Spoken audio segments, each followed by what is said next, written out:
side of Smokestacks. Now set up decently, but Unilad, if they can get this kill onto John, they do. This is going to be a few more seconds for them. If they can have a full 30-second hold, all of a sudden they take the lead. Either team will be able to win on the next hill. Now the question is, I don't think is there any streaks left on the battlefield? That's the question. Wuskins has to go big here for his team. He knows it. He's going to go down. There's still 15 seconds, and you've got to battle for this. Give it to LG. You're going to lose the map, but no, Moose going to fight his way in. We're seeing grenades come down. The kill feed's lighting up yellow. John stems the bleeding now with 9 seconds here. We're going back to the vents here. Unilad, they need a perfect hold. We've seen them really run this hill in the past. Moose does the incredible there, prevents LG from being able to win on the last hill. Now, it isn't going to be a strong enough hold. It looks like Octane and JCap should be able to bust on in. Slack's going to be able to take down Shawnee, and now that's all she wrote. LG going to be able to take map number 1, but Unilad puts up a very impressive performance. And you know, that's Unilad for you. You know, sometimes they lose out here at the CWL Pro League, but every single team they're pushing, they're giving their all, they're getting some streaks together. I think there was a few mistakes from both sides, most definitely, but for me, it was kind of determined and made when it was going from office towards storage bunker. LG started to get a little bit too much momentum. The streaks, of course, were gained. Streaks, again, Valkyrie, I will say it. They're not great, but I kind of love that aspect because it comes down to that individual gunfights, those one-on-ones, those big clutch plays. And yes, you'll see a fighter pilot kill or, you know, a glide bomb kill here or there, but it's not where you're raining down on a London Docks and it's 3 kills or an Arden Forest, for example. It's not going to have that same snowball potential that it really does have. Exactly. Yes, it can come in a very big...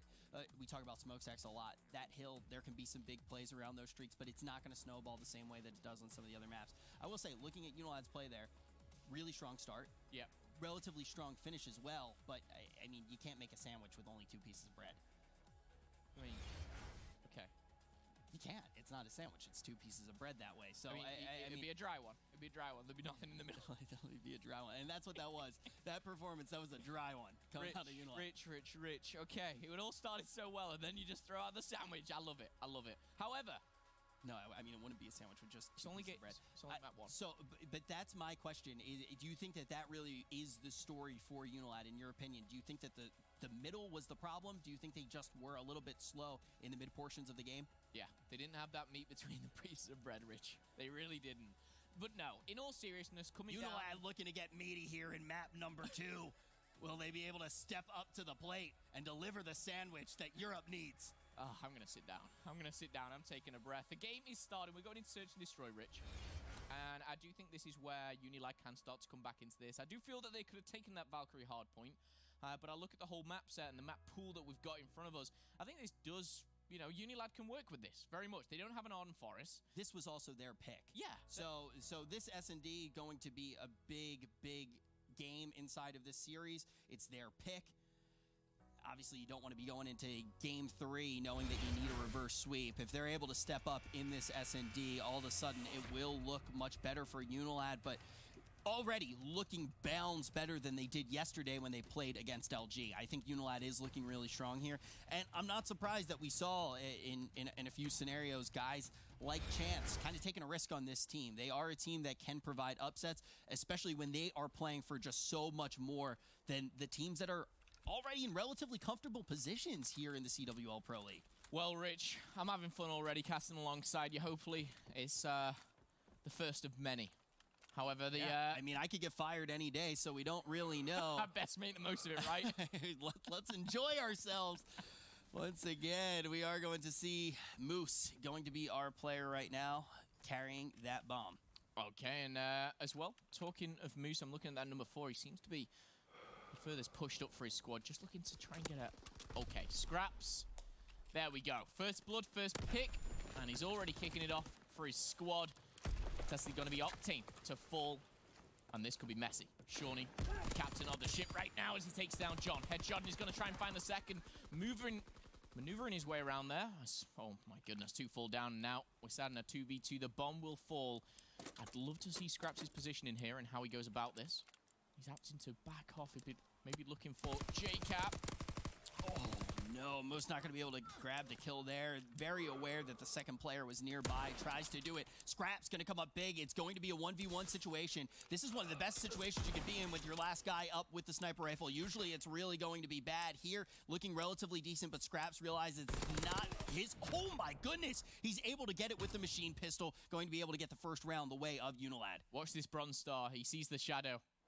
People underestimate shadow so much in Call of Duty, but when you see that, when you have that kind of advantage, you get that instance where you get that aim in. Perfect play from Scraps there. You got the first blood, you got the bomb diffuser, and you got that final kill, which secures them for the role that he's round. playing. He did absolutely everything plus what you expect that player to be able to do. Going to start off 3-0, and I can only imagine that he is saying that he is the captain now, but we'll have to see on defense if he's able to come up as impressive. Going to have, once again, same weapon in his hand. If he can get that early pick, all of a sudden, it's looking like a good round for Unilad. Well, he's going to spot a couple of them. He's going to be slacked John, and the grenade's going to go out. The call-out will be down as well. They've actually got full control of bottom mid, so one shot onto this bomb. Could be a different story. Slack goes down. There's the grenade that I was waiting for, and it's a 4v2. And Scraps is actually working towards Streaks, but look who's back there taking him down. It's Octane, and now it's all up to JCap. One shot. This is just an incredible position from Unilad. Scraps is being an absolute GOAT here. Moose going to be able to get that last pick onto JCap, and now I'm assuming that Scraps actually goes for the defuse here, and without a problem, they're going to be able to get those points.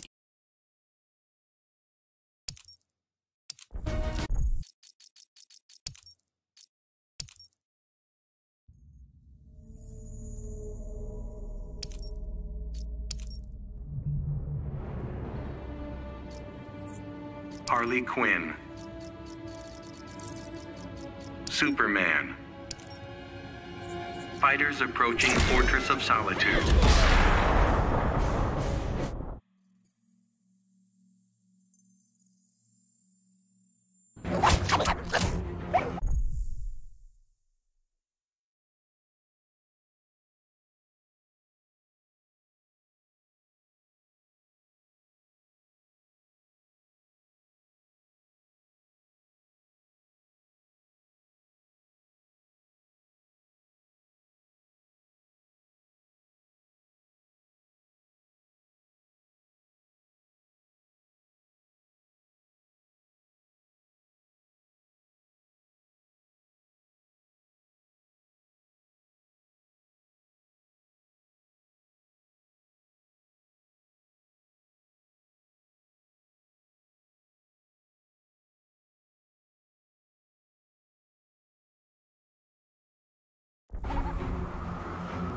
Wanna hit? Begin.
You're a freak, Harley. Not what B-Man says!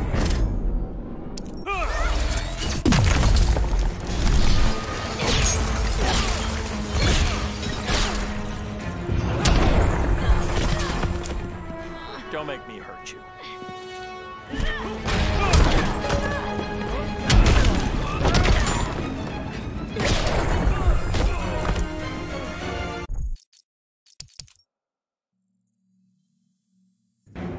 Begin.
Look, little birdie's waiting around your head.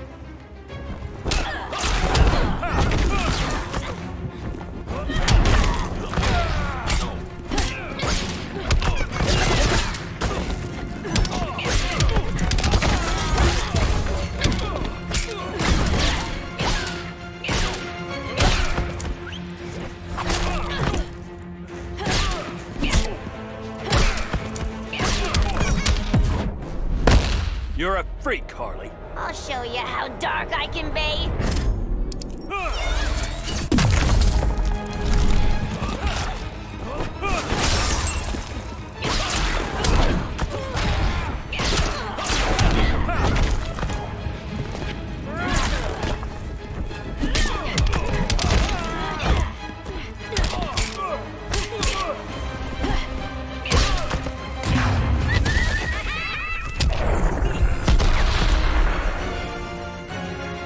Harley Quinn wins.